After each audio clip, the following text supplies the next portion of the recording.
This is my 2018 Honda Goldwing DCT Tour. I've owned this bike for 2 years, almost to the date. I have over 16,000 miles ridden on it. And today, I'm going to give you my 2-year owner's review of the new Honda Goldwing. First, I'm going to go over the quirks and features of the bike from a rider's point of view, both the good and the not so good. Then I'll show you how it rides on the road. And finally, I'm going to give it a Moto Mengy score. Please, Doug DeMuro, do not sue me.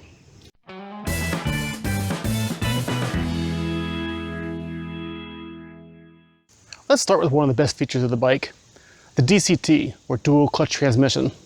Yes, it rides like a moped, but that's nice because it makes riding effortless and easy. And for a touring bike, that's what you want. The DCT has several ride modes. It has both manual and automatic mode where you can shift manually if you want to, or you can let the bike do the shifting for you. There is a downshift button and an upshift button. Kind of small finger paddles, like in an automatic car. They work well, they work good, but honestly, most of the time I just leave it in fully automatic mode and I don't touch the shift paddles at all. Now, coupled with the DCT are the ride modes for this bike. The new Goldwing has 4 ride modes: Tour, Sport, Rain, and Economy. Honestly, I leave it in Tour mode 95% of the time, maybe 90% of the time I ride. Sport mode, I'm using more often as I get more miles on the bike. Whenever I'm on like a curvy, twisty road and I really want to ride more aggressively, especially on roads I'm familiar with, I put it in sport mode for some fun. Rain mode I use only during heavy downpours. Honestly, in most rain situations, I just keep it in tour mode. Economy mode, yeah, I just don't use it. It might as well not be there. Now, yes, because it's an automatic motorcycle, the new Goldwing has a parking brake. As hilarious as that is, and fun to make fun of, it is very handy, I have to admit. But the jokes do write themselves, really. When it comes to switchgear on the new Goldwing, it's good, it's adequate, it works. It's well thought out. The buttons are all nice, easy to hit and easy to find in a rush or whatever, but they're smaller than I'm used to, coming from 25 years of Harley Davidsons. So, to be honest, I prefer Harley switchgear controls over the Honda Goldwing switchgear. I mean, it's a nitpick, it's a small thing. It does its job well and they're good. But I miss the big bulbous buttons that are easy to hit on the Harley Davidson bikes. Even during wintertime with the big gloves, the Harley buttons on the switchgears are all easy to hit. The Goldwing takes a little more finesse. Now, one of the absolute best features of the new Goldwing is the electric windshield. I knew I would like it when I test rode the bike and I played around with it, but I had no idea it would become my favorite feature on the bike. Maybe not favorite. The DCT, the engine are both, the motor are good and everything, but this electric windshield is one of the best features of this bike. It's so handy and so useful. And I'm not sure I could ride a touring bike without that ever again. In my opinion, every touring bike should have an electronic windshield. Another really great feature of the new Goldwing are the heated grips and seats. But the heated grips and seats on this Goldwing are really, really nice. They're easily controlled by the buttons on the dashboard here. On the left one for the grips and the right one for the seat, the rider's seat. And then the passenger seat controls are right here by the grab rail for the passenger. And the grips get really hot in cold weather. But the seat is the feature that really surprised me. I never had a heated seat before on a bike. Gotta tell you, it's really nice in the cold weather. But the heated passenger seat, well, let's just say it's my girlfriend's favorite feature of the whole bike. Because not only does the butt pad heat up, but the backrest heats up too. Like, really hot. Like therapeutic hot. Now, as far as the seat comfort goes, I know a lot of people complain about the stock new Goldwing seat and how it's not all that comfortable.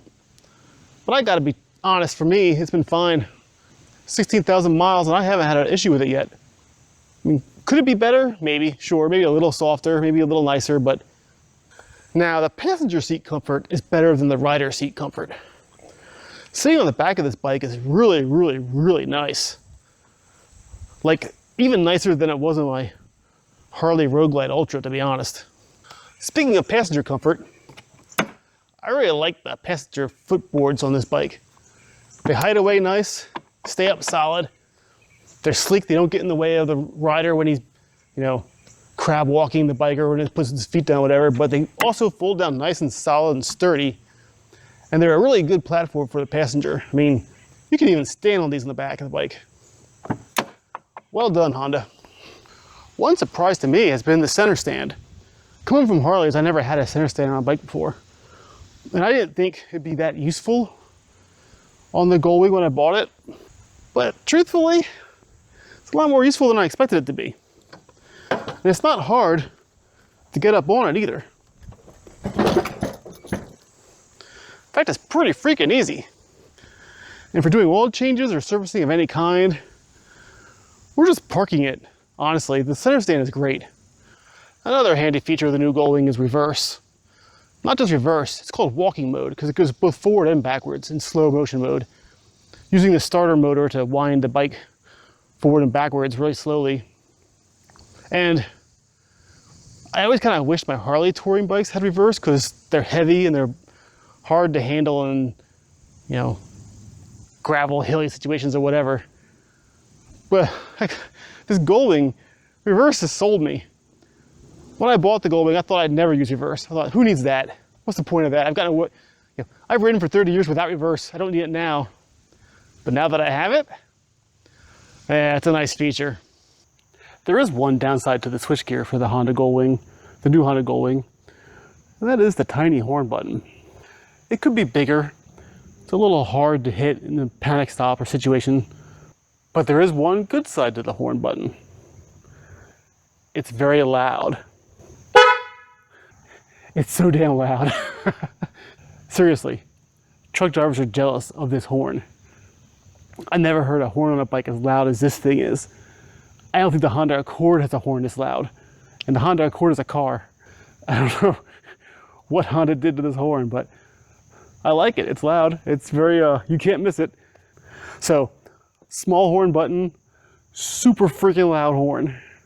Now, let's nitpick the bad features of the new Goldwing. Number one on my list of bad features of the bike, the Honda GPS. You know, I've got a whole video going over the problems I have with this GPS. I'll link it up above. Honda, let's just move on. Number two on my nitpick list for the new Goldwing, storage. When I bought the bike, I was concerned about the lower amount of storage compared to a Harley touring bike. And it hasn't been as big an issue as I thought it would be, but it is smaller than I would like to have on a bike of this nature. And not only the storage size, but these side opening cases, while the controls are nice, you know, I don't like side opening cases. I just don't. I prefer top opening cases like Harleys have. It's easier to pack. Things don't fall out when you open them. The back case is nice enough. It opens up good enough. Closing, you have to actually press down on the Honda emblem to get it to close properly. And you have to do it kind of a certain way or it doesn't close right. But I'd be lying if I said the storage on the new Goldwing was perfect. It's not. On the new Goldwing, there's a storage compartment right here below the dash. The airbag model has an airbag here, but the non-airbag models have storage here. Problem is, the button to open it is very, very finicky. You need to press on the right side of the button a certain way to even get it to open properly. A thief probably couldn't get in there without knowing how to open the darn cubby. Again, it's a nitpick, but it ain't perfect. Another nitpick for the new Honda Goldwing, the paint quality of the bike. Honda's paint quality just isn't exceptional to begin with, so I guess most Goldwing owners are probably used to it, but the paint is soft, the scratch is easy. coming from a life of Harley riding, where Harley paint is exceptional in quality and very durable, I find the Honda paint job lacking. One of the more odd features of the new Goldwing is this air deflector behind the windshield. Its purpose is to deflect, because air flows under the windshield too while you're riding, and with this thing in the up position, it's supposed to deflect air more back on you, on the chest, to cool you off while you're riding. In my opinion, it doesn't do squat. Maybe it brings a little bit of air back on you, but not enough to matter. And the most it does is cause a whistling noise for me. So, while it's fun to put up and down, for me it's pretty pointless, and I just don't use it. One other con to the new Goldwing: the dash has this plastic display here. The plastic cover on the dash is very, very soft plastic, and it scratches really easy. I'll try and get a picture of it here, or some video of it here, but I don't know if the scratches will come through or not. But suffice to say, it requires extremely careful cleaning, or even the smallest of dust molecules can put a scratch in this clear plastic part. One other minor nitpick of the new Honda Goldwing is the radio reception for the AM/FM radio antenna.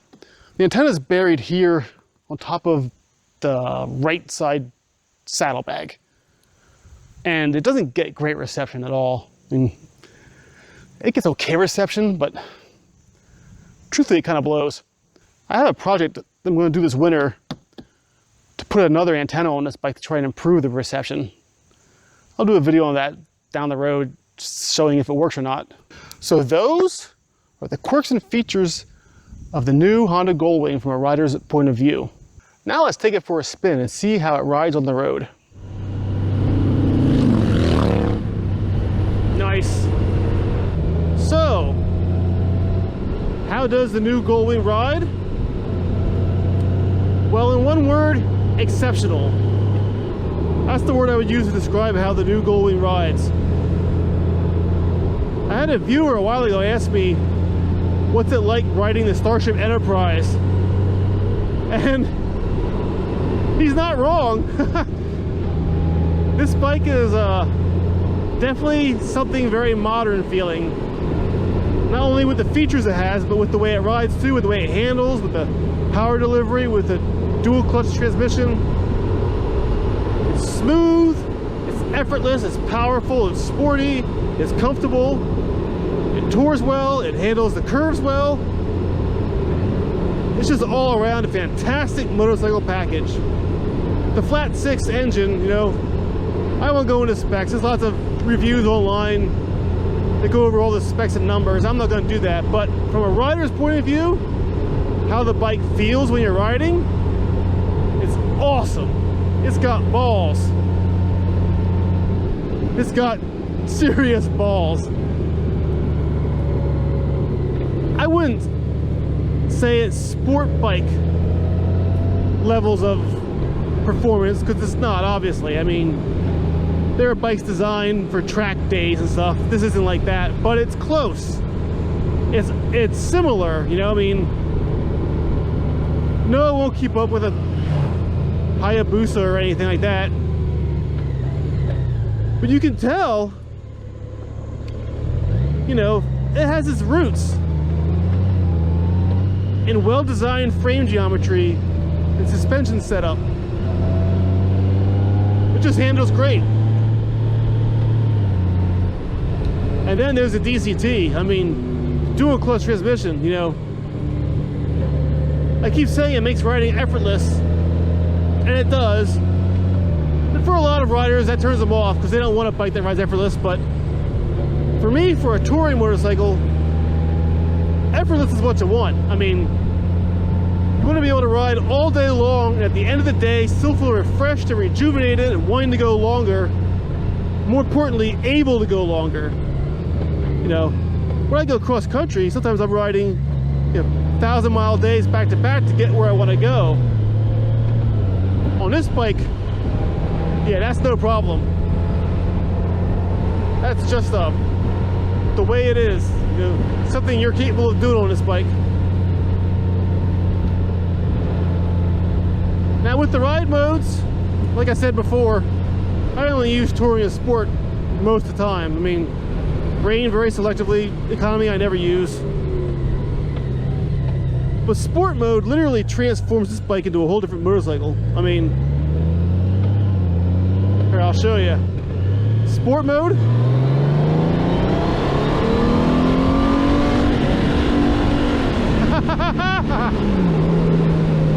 She screams like a demon out of hell. I mean, it's just fast. It pulls. I have a video I had made before about the DCT, and I go into details on that, but and where I say it pulls like a Tesla. It does, it pulls like a Tesla. You give it the gas and it just goes, it doesn't stop accelerating until you let off. Or until you hit like 120 miles an hour, I think, is where the rev limiter kicks in, but I've never gone that fast on it. And then back to tour mode, it's just a simple click of a button. But that's part of, you know, what makes up the superb ride quality of this motorcycle. And it's one of the reasons why I bought the Goldwing in the first place. Coming from a Harley Road Glide Ultra, my first ride on this Goldwing was just mind-blowing. It was better in every regard as far as the ride quality goes. Except for that Harley feel, you know, I mean,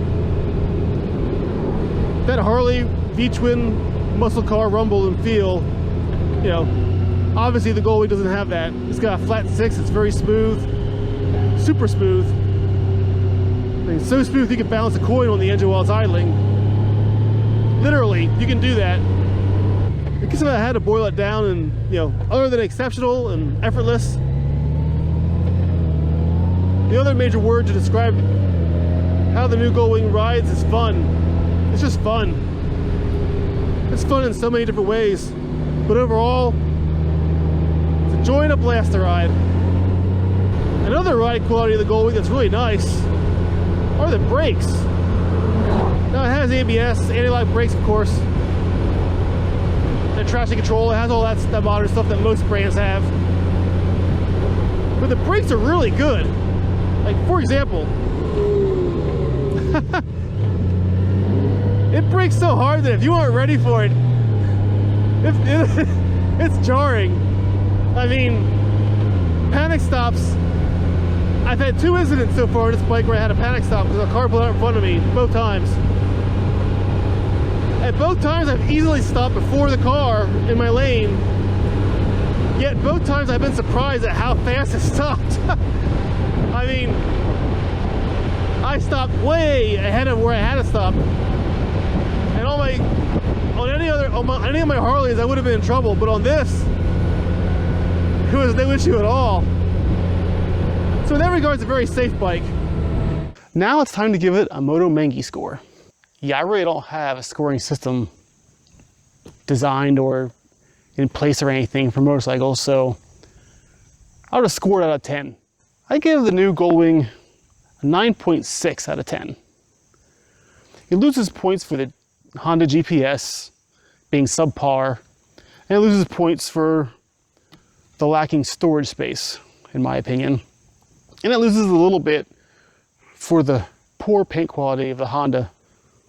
But despite all of that and all the other little nitpicks I have, all of the good features more than make up for everything. This bike is without a doubt the best motorcycle I've ever owned in my life. It's a 9.6 out of 10 because it's not perfect, it has its problems, but it's close to perfect. So that's my 2-year review of the new Honda Goldwing. Hope you enjoyed it. Leave any comments down below or any questions you have about the bike. Feel free to say whatever you want or ask whatever you want. Like or dislike the video, however you feel. Thanks for watching, take care, ride safe, and see you next time.